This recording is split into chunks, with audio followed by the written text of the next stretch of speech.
Axes. Axes. Axes. Axes. I'm pretty sure you wanted to ask me a question about these. Hey, come back. Shadowverse. Bad puns aside, we're going to be talking about axes in this video because there's a lot to talk about. There is. They're great. They are. They are very underappreciated historical weapons. They really are. So, I mean, there are axes that range from your big Dane axes, as LARP one as this is, but big Dane axes to your little handheld hatchets, I suppose. You know, interesting facts. French word for axe is hache. Oh, therefore hatchet. And hatchet just means little axe. Oh, that's so cute. Small axe. I love it. So, axes are interesting. In my mind, when I think about the two iconic weapons of medieval period, right? The sword and axe almost are like the yin and yang almost. It's like... They really are. Like there's, you know, you've got your spears, you've got your lances and everything else, but when it comes to a single handheld weapon, not unlike that one, more like what you've got, it is just, I don't know, there is, yeah, it's like the pros of one are the cons of the other and vice versa. Point. It is an interesting weapon, and we want to talk about axes in this video. When I say general, there is a kind of one angle that I want to discuss a lot, but also talk about different types of axes, anomalies in the medieval period. There's some odd kind of sizes of axe and where odd were they? shapes. Yes, and so that's what we want to discuss. Now, to begin with, let's start as much in the beginning as we can. The axe, I believe, is a weapon that honestly predates the sword. Yes. Almost. I think as tools, axes came about really early. They really did, because you get that, like, you know, sharpened head, and instead of pointing it that way, which doesn't really have too much force, you point it at 90 degrees and force. So yeah, they've been around for a while. We've definitely found a lot of use for them. Well, that's the thing, because once you have it as a tool, well, it might be a tool, but it is perfectly adequate as a weapon. But when I say adequate as a weapon, tool axes are not optimized as weapons. No, they're a little too heavy-headed. They don't really... I mean, it depends on the type of tool axe. Like smaller hatchets, that they can be used as weapons easier than tree felling type axes. And again, I mean, you have different types of tool axes. I have an interesting antique here, and yes, this one is an antique. And I forget the name of it, but it's actually, if you'll notice, this is offset. It's flat on one side. Yeah. And it's actually made for shoring up or chopping the side of a log. Oh, to actually get your planks down. Yeah, and so it's actually made for that. It's also very And look how beastie. flat the blade is, but you could use this as a weapon. I mean, you could. That's very horror movie weapon. This is a vicious axe. But again, not optimized for combat. No, they're a little heavy in the head, because a lot of the axes that we found, not all, but a lot of the axes that we find do have heads about that small. It's not really like the Even movies. smaller, actually. That is true. I've seen a lot of Viking ones that are these thin little blades with just a hook at the end. In fact, the Peterson typology, who I think does just a lot of Viking axes, has a lot of different axe heads and different axe shapes with horns and beards and protrusions. Oh, they're great. Now, there are exceptions to this standard, but generally speaking, axes that are optimized for combat are thinner. Usually. They have thinner axe heads. And so this can throw people off, because on profile, like, sometimes it just looks like a regular blade. And when you see like the bevel like that, they assume that that bevel isn't narrow, and therefore it's got a really thick axe head. But no, like, look at this. It is very thin. Yeah, it's not like a normal wood chopping axe that goes all the way up. Speaking of which, this is a very interesting axe. It is. We'll talk about it a bit later on in the video, because this is it's almost anomalous, but it is historical. We'll talk about it. Maybe. If you're enjoying the content, you can actually become a Shadowversity Knight by being one of our supporters, because it is only thanks to our supporters that we're able to continue making this content. And I mean that. The ad revenue that we're able to bring in, and the fact that YouTube isn't promoting our videos nearly as much as it used to, well, that doesn't cover all the overheads and bills to make this content. We have a full crew here of dedicated people trying to make these videos as good as possible. And genuinely, I think we're making some of the best content we ever have, and it is thanks thanks to our supporters. And so if you would like to join up and help us continue making this content, all you need to do is donate between $1 to $5 or any amount that you can on Player, Subscribestar, channel memberships, or Patreon. And genuinely, thank you to everyone who is supporting us so we can keep going forward, making the content that we hope you love. So when comparing swords and axes, right, there is this very interesting and clear almost distinction in uses where we see them appear. So the first are like combat axes. Yeah, they can be used as tools, but they're not made for it, and they're not like they are dedicated weapons in that sense that could double up as tools, almost in the sense that dedicated tool axes are not made for combat and warfare, but they can be used as weapons. for it. But they're more predominantly dedicated tools, whereas a dedicated combat axe is dedicated combat, even though there's some doubling up. You can, like I've dug fire pits with axes before. Yes. In fact, I think there's a video of that. We do have that video. So the thing is though, so when we look at dedicated combat axes, looking at the roles that they play, there is this interesting difference between swords and axes where axes are brilliant battlefield weapons. They are. They are devastating. Even if they're not razor sharp, all of that force along an edge will dint armor. Well, that will dint armor badly and buckle it to the point where you may have an opponent that now can't move because their armor is locked up. It's effectively a mace with a that's more deadly. Yeah, and not all of them had the spikes on the back, but some did. But yeah, it is a mace with a spike at the front, a spike at the back. You can actually use this section here, this little hollow, really well, which is something you can't do with a sword, and it's called hooking. You actually trap an opponent's weapon in there. What's also interesting though is I can acknowledge axes are actually superior battlefield weapons to swords. Swords are very effective battlefield weapons, and they will use. I love my swords. He's not wrong, but I love my swords. It does depend on the type of axe and type of sword. True. There's a big caveat there. Like small one-handed hatchet, is that a better battlefield weapon than a Zweihander? No. Probably not. So caveats all around. But generally speaking, I think it's fair to say axes are superior battlefield weapons to swords. But I feel swords are vastly superior self-defense weapons than axes. That makes sense. Because when you're going for a sword, the handle is right there. When you're going for an axe, it's usually hooked like that, which means you've got to take it out. Harder to get out. Also, if you want it safe, you would need a secondary sheath to cover the axe head, and then you need to take it out and take that off, where drawing a sword from your side is so quick and just so much easier. In fact, we can do a little test with this. So we have a loosely covered, but nonetheless covered axe head versus a sheath sword. Now, I'm going to take a slight advantage here, and I'm going to I don't know, I think you've got to leave it on, because if you're walking casually, you would have it. Okay, so now I don't have a belt loop, but let's say, for example, I reckon even just put it through your regular belt. Oh yeah, all right. Let's put it through the back pouch. Alrighty, so I reckon I'm a dead man. take a further step away, just so we're safe. Just so we're safe. And a quick draw. Oh no, bandits! 1, 2, 3. Hold them off, Shad! Hold them off! Right, I'm good. So, that's significant. It is.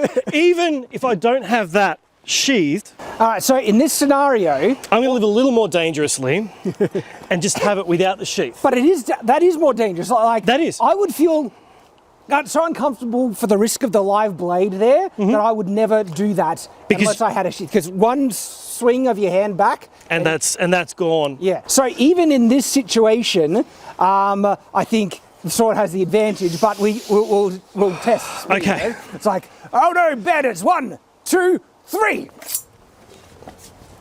I've got to be careful. Because even just the more care that you want to take on it. So it takes a little longer because that is just super quick. It is. And the other thing in regards to swords as self-defense weapons, okay? Axes have an advantage on the battlefield because of their sheer power, especially with armor. On the battlefield, you are much more likely to be fighting opponents in armor, whereas in self-defense situations, it's the reverse. And so, sword has no problem cutting into flesh. And suddenly, it has some really significant advantages in a self-defense situation. And then one of the biggest is reach. It really is. Because even if you try to get an axe with similar reach, it now has a lot more weight and a lot slower speed. But this, I feel like, just goes through the armor. Whereas with the sword, you have to find those gaps. Or find kind of around the like armor. up under the arms or something like this. This, you just swing at the center of scene mass and you're good.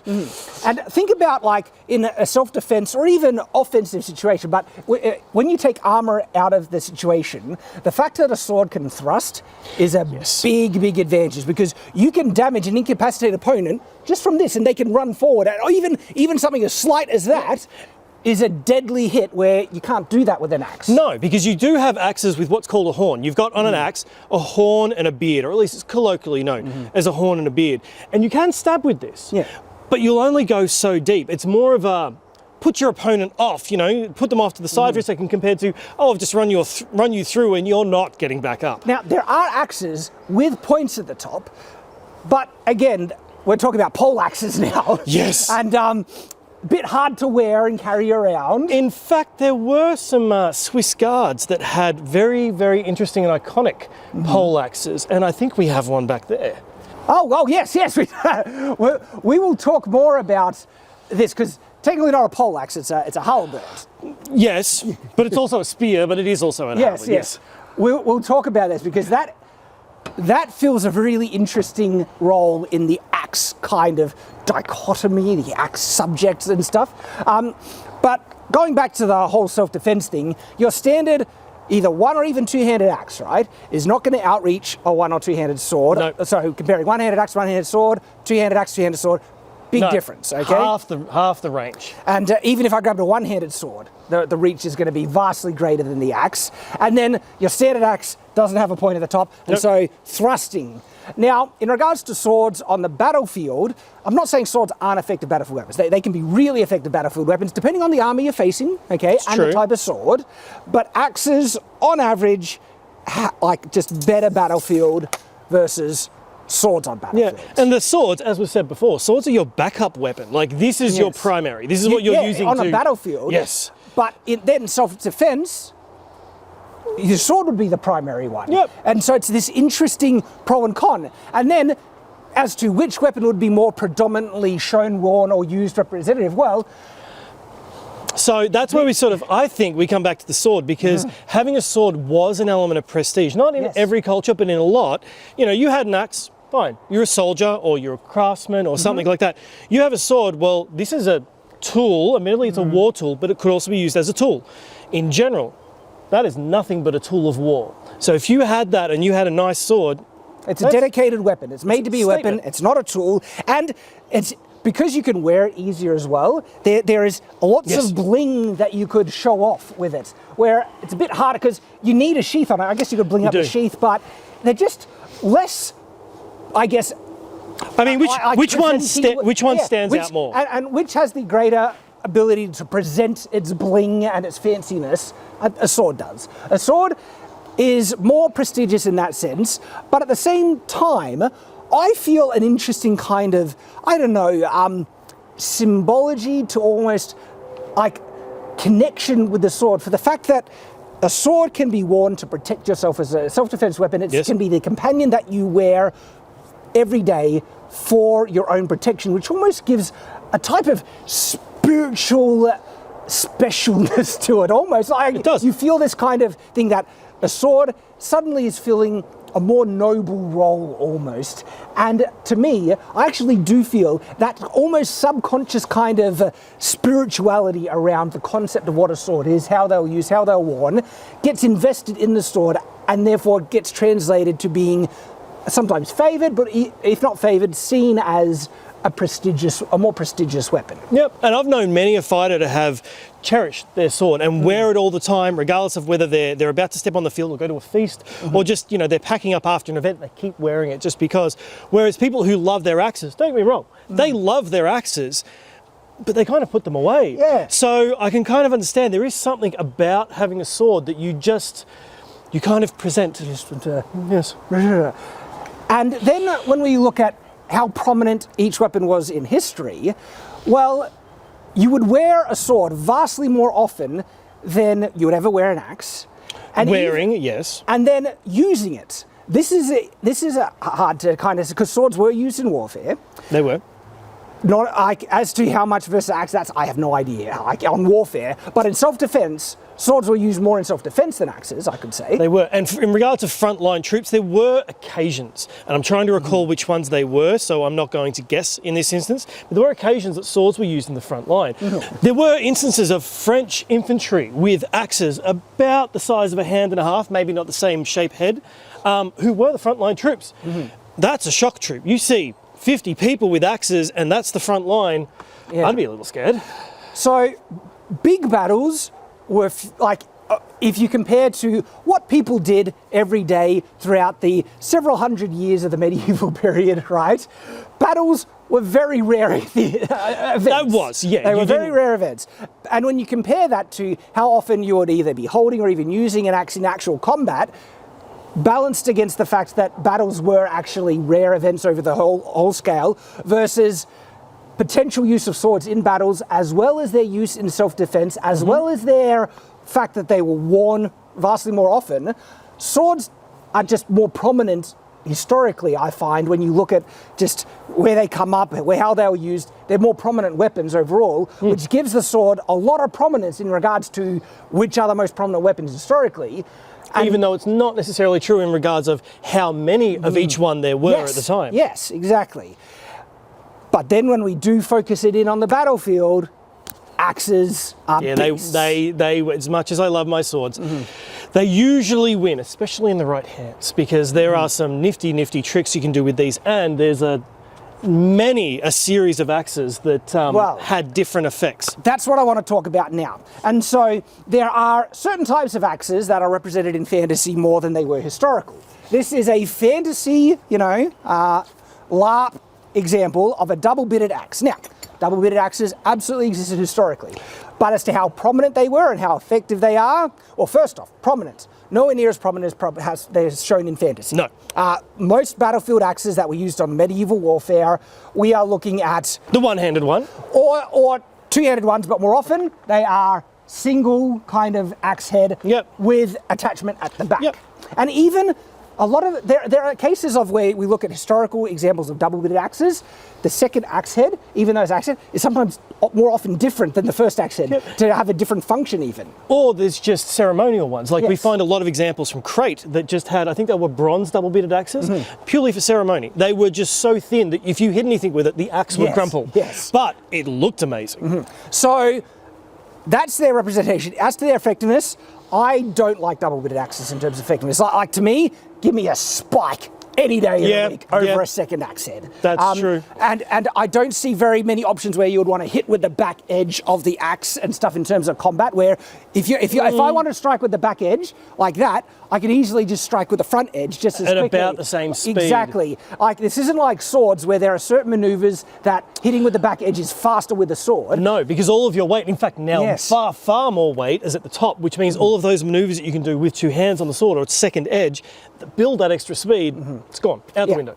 So I personally think double-bitted axes are a bit inflated in terms of popularity and effectiveness in pop culture. They do look cool, when a dwarf swings them, get out of that way. So axes, when they appear in the medieval battlefield, this is a more fantasy interpretation of a Viking bearded axe, but when they appear, they're more often single axe heads with no other spikes attached.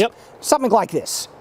Like it. This is a fantasy one, but similar to, we already know what you're going to be typing in the comments. Now we also have like Dane axes, which are a good example. And so when it comes to the types of axes, one-handed versus two-handed, the more common sizes that you find axes in are that size or smaller, or that's bigger. Not usually in between. We do find in between, but not usually in between. And I think the logic is this. If I was thinking, all right, I want to now devote two hands on a weapon, right?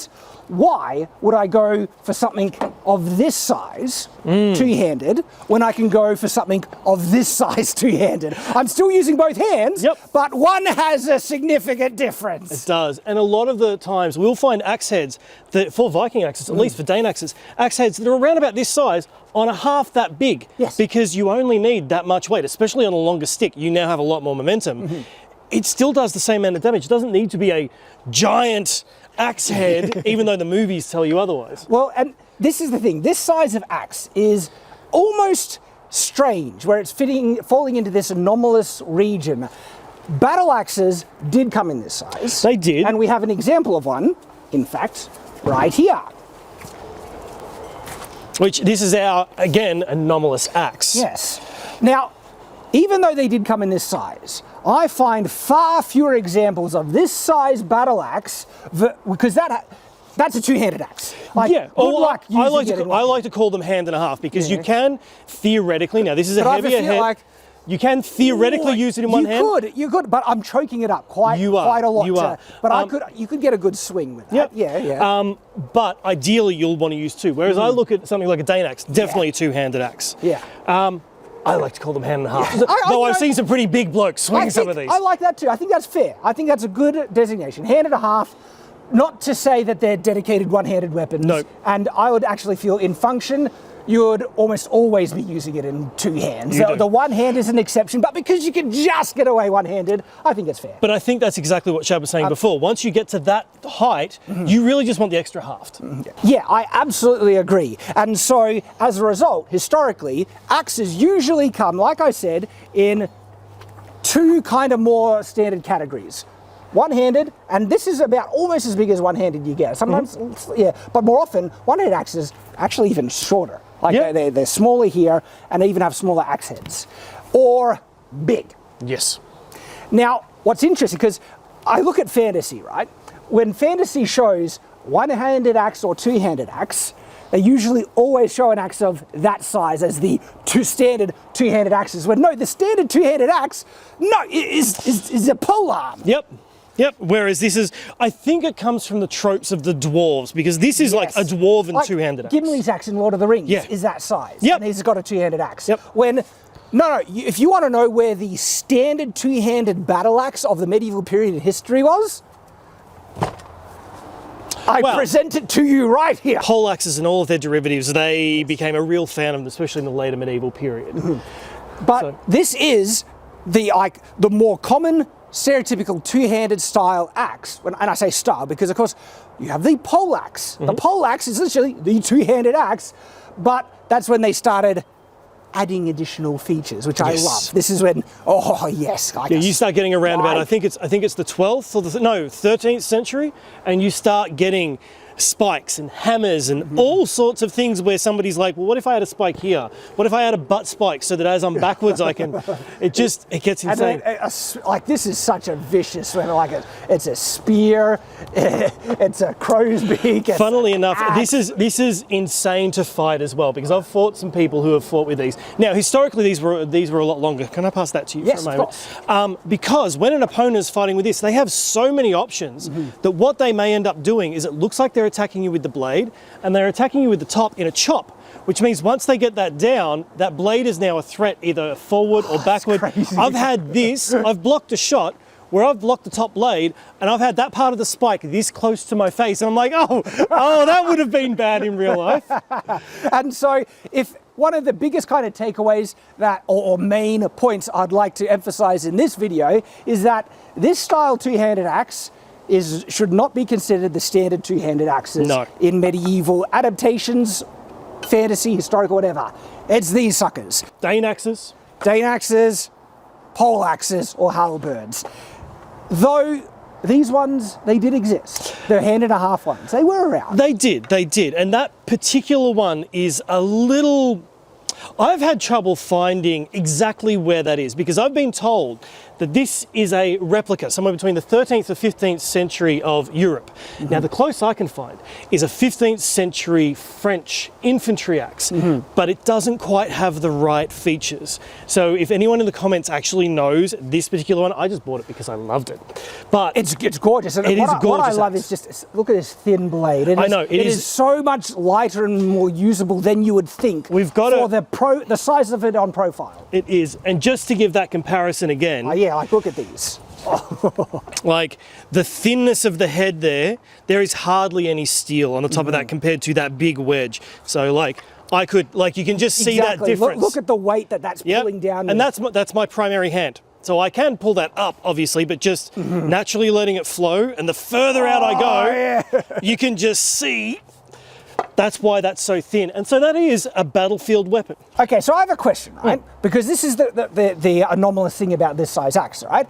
In what situation would you want that size two-handed axe versus what I feel is the more standard, proper size two-handed axe? Like if you are saying, all right, I'm going to dedicate 2 hands to my axe now, and you have the choice. And what situations would you choose the hand and a half? I think the only reason you would want this is if you are up close and personal with your opponent. So I would consider this a frontline weapon, whereas something like a halberd or a Danax, I would want a second or a third row of those to help protect. You might have a point, because say I'm on the front line, right? And you can still use this technically in close quarters, but you need to choke it up higher, which means you have this back shaft protruding, potentially hitting, and then also if you want to get the backward swing, you have this thing hitting forward. You need more room. If you have not as much room and you're in close quarters, suddenly that becomes a lot better. Yes. And another thing with those longer axes, they are far, far better. Like I fought in lines before where the axe actually reaches over the top of the troops. So you're not only fighting the person in front of you with sword, shield, and axe, you've got a guy behind them that is trying to crown you with a Danax. So those are much better. Whereas once they're one troop back, but something like this, you can be side by side with people, and I feel like you wouldn't really get in the way of your allies. And lastly, there is one other area historically where this size axe was almost the universal size that was opted for. I can't think of that, Shad. What is that? Executions. Yes, of course. Because an axe of this size, you want this size primarily for combat, and the biggest one is reach, okay? Because with these size axes, like you said, even if you're on the line behind the front line, you can reach over, back up your buddy, and just hit your opponent. Oh, yeah.